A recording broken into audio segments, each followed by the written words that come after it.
Sir Guntur కారం తర్వాత అసలు దానికి వచ్చిన టాక్ వల్లనా మరి ఏంటి అనేది తెలియదు కానీ త్రివిక్రమ్ శ్రీనివాస్ సార్ అయితే ఇక్కడ కనిపించట్లేదు. దిల్ రాజు గారు పార్టీ ఇచ్చినా కూడా ఆ పార్టీలో కనిపించట్లేదు. అసలు ఏమైపోయారు సార్ తను? ఇప్పుడు అదే పెద్ద టాపిక్ అయిపోయింది అనమాట. అంటే త్రివిక్రమ్ ఆయనకు ఉన్నటువంటి, అంటే అందరూ కూడా గురూజీ గురూజీ అని చెప్పేసి అంటూ ఉంటారు. ఆయన కూడా ఆ గురూజీ అనే ఆ సంబోధనని ఆయన బాగా ఎంజాయ్ చేస్తున్నారు అనమాట. అంటే ఎందుకు గురూజీ అంటున్నారంటే అంత జ్ఞాన సంపన్నుడు ఆయన. తెలుగు సినిమా ఇండస్ట్రీలో చాలా మంచి మంచి విషయాలు చెప్తారు. చాలా సాహిత్యం చదువుకున్నాడు. గుంటూరు శేషేంద్ర శర్మ అని చెప్పేసి ఒకప్పటి ఒక గొప్ప కవి. ఆయన యొక్క మాటలు, ఆయన కవిత్వాన్ని ఈయన సందర్భానుసారం వాడుతూ ఉంటారు. ఆయన ఆ వరుసలు, ఆయన లైన్ని, ఆయన ఏదైతే చెప్పాడో ఆ కవిత్వాన్ని తన సంభాషణలో, తన ఉపన్యాసాల్లో వాటిని ప్రస్తావిస్తూ ఉంటాడు. సో అట్లా మేధావి, అంటే తెలుగు చిత్రసీమలోని మేధావుల్లో ఒక అగ్రగణ్యుడు అని చెప్పేసి అనే ఉద్దేశంతో ఆయన గురూజీ గురూజీ అని చెప్పేసి అందరూ కూడా పిలుచుకుంటున్నారు. పూజ్య భావంతో కానివ్వండి, ప్రేమతో కానివ్వండి, అభిమానంతో కానివ్వండి. సో అల వైకుంఠపురంలో అనే ఒక బ్లాక్ బస్టర్ తర్వాత ఆయన గుంటూరు కారం అనే సినిమాని తీశాడు. సో మహేష్ బాబు అందులో హీరో. సో దాని మీద చాలా చాలా ఎక్స్పెక్టేషన్స్ వచ్చాయి రిలీజ్కి ముందు. అంటే ఎక్స్పెక్టేషన్స్ కన్నా ముందు సార్ హీరోయిన్స్ని చేంజ్ చేయడం, కథలో చేంజ్ చేయడం, ఇంకొకటి ఏంటంటే అసలు ఈ సినిమా ఉంటుందా ఉండదా అని కూడా చాలా అనేకమైన, అంటే 1 year బిఫోర్ నుంచి కూడా చూస్తే అనేకమైన డౌట్స్ సార్. అసలు సినిమా విడుదల అవుతుందా అనేది కూడా డౌట్ ఉండే.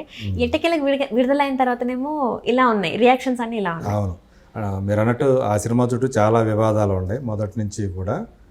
హీరోయిన్ మారటం, తర్వాత సినిమాటోగ్రాఫర్ మారటం, షూటింగ్లు ఆగిపోయాయని చెప్పేసి వార్తలు రావటం, కథ విషయంలో కూడా మహేష్ బాబు అసంతృప్తిగా ఉన్నాడు, ఏదో మార్చాలని చెప్పేసి ఆయన అడుగుతున్నాడు అనటం, ఇలాంటి అనేక వివాదాలు దాని చుట్టూ ఉన్నాయి. మధ్యలో తమన్ కూడా వెళ్ళిపోయారని సినిమా, ఈవెన్ మ్యూజిక్ డైరెక్టర్ కూడా మారిపోతున్నాడు అని చెప్పేసి కూడా వచ్చాయి. సో ఇన్ని రకాల వివాదాల మధ్య మొత్తానికి షూటింగ్ అయితే అయిపోయింది. సో రిలీజ్ కూడా అయిపోయింది. అంటే వాళ్ళిద్దరి కాంబినేషన్కి ఉన్నటువంటి క్రేజ్కి నిదర్శనం ఆ సినిమా అమ్ముడైన విధానం. థియేట్రికల్గా 130 కోట్ల పైనే థియేట్రికల్ రైట్స్ దానికి అమ్ముడయ్యాయి. సో అంటే కలేజా వాళ్ళిద్దరి ప్రీవియస్ ఫిల్మ్ 12 ఏళ్ల క్రితం వచ్చింది. అది ఎక్స్పెక్ట్ చేసినంత ఆడకపోయినా కూడా క్రేజే. సో ఈయన సూపర్ స్టార్ కావటం, ఆయన ఏమో సూపర్ డైరెక్టర్ కావటం. సో అలాంటి కాంబినేషన్కి గిరాకీ ఎప్పుడైనా ఉంటుంది. సో మొత్తానికి వచ్చింది.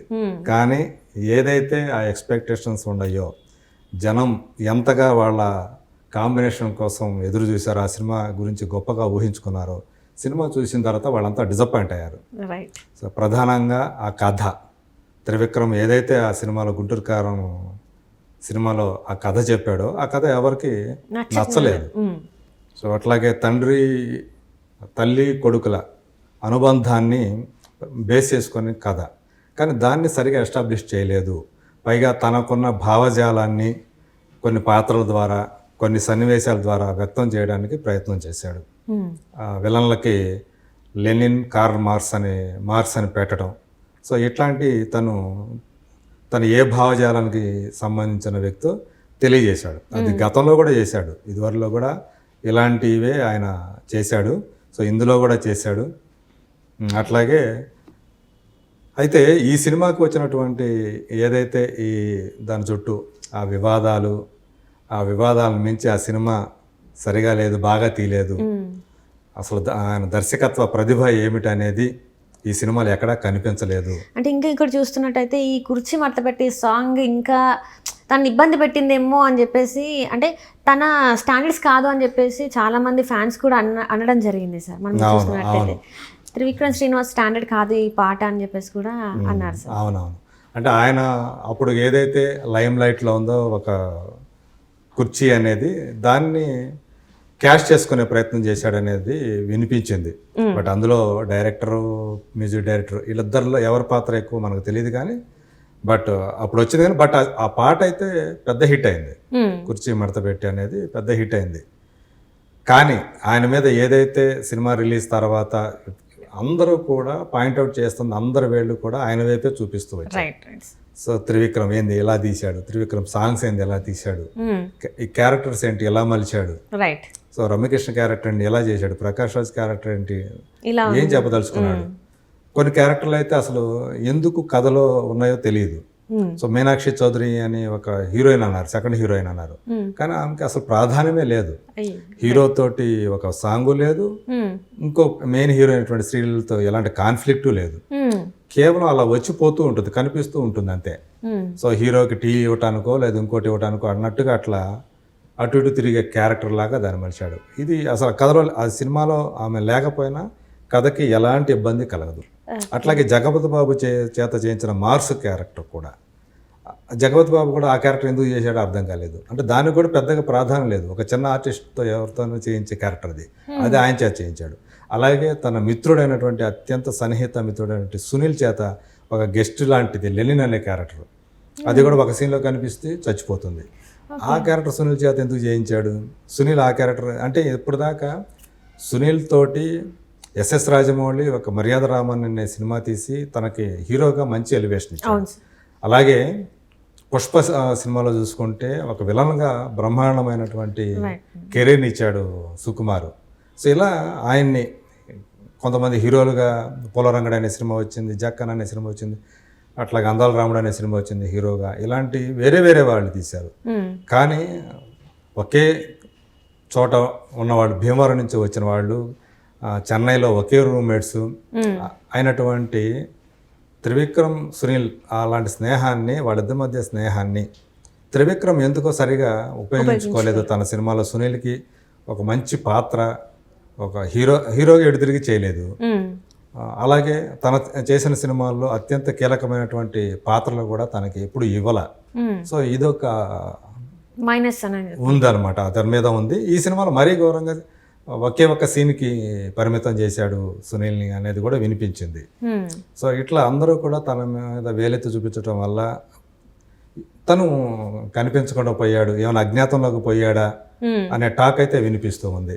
సో 3 రోజుల క్రితం దిల్ రాజు ఇచ్చిన పార్టీలో దిల్ రాజు కుటుంబంతో పాటు మహేష్ బాబు కుటుంబం ఉన్నారు, అట్లాగే ఇద్దరు హీరోయిన్లు ఇద్దరు ఉన్నారు, శ్రీలీల, అట్లాగే మీనాక్షి ఉంది, అలాగే ప్రొడ్యూసర్ ఉన్నాడు సూర్యదేవర నాగవంశి, కానీ అందులో కూడా త్రివిక్రమ్ లేడు. సో సినిమా తర్వాత ఎక్కడ కూడా ఎలాంటి పబ్లిసిటీలో కూడా పాల్గొనలేదు, ఆయన బయటికి రాలేదు అసలు. సో దీనికి కూడా రాలేదు. సో దీంతో త్రివిక్రమ్ పరిస్థితి ఏంటి? బ్రేక్ అనకూడదు దీన్ని. తను ఆ విమర్శలకి తట్టుకోలేక, వాటిని స్వీకరించలేక, సో కొంతకాలం పాటు కనిపించకుండా ఉందామని చెప్పేసి ఆయన ఏమన్నా అలా ఉన్నాడా అని ఒక చర్చ అయితే నడుస్తూ ఉంది. సో దీనికి సమాధానం మాత్రం ఆయనే చెప్పాలా, ఎందుకు కనిపించకుండా పోయాడు, కనీసం అంటే ఇన్ని వస్తున్న విమర్శలకి ఎందుకు సమాధానం చెప్పలేక ఉన్నాడు అని చెప్పేసి అనేది ఆయనే చెప్పాలా. అంటే ఇప్పుడు సార్ నాకు ఒక డౌట్ వచ్చింది ఏంటంటే, ఈ గుంటూరు కారం ఇంపాక్ట్ నెక్స్ట్ తీసే సినిమాల మీద పడుద్ది అంటారా? అట్లని నేనేం అనుకోవట్లేదు. అంటే తనకున్నటువంటి పేరు ప్రఖ్యాతులు అటువంటివి. ఒక సినిమా పోయినంత మాత్రాన ఆయనకు వచ్చే వెంటనే ఆయనకి ఏం నష్టమేం కలదు. ఎందుకంటే ఇదివరకు పవన్ కళ్యాణ్తో ఆయన అజ్ఞాతవాసి అనే సినిమా తీశారు, అది డిజాస్టర్ అయింది. బట్ ఈ సినిమాకి వచ్చేటప్పుడు, గుంటూరు కారంకి వచ్చేటప్పటికి వచ్చింది డిజాస్టర్ టాక్ అయినా కానీ 100 కోట్ల షేర్ వచ్చేసింది.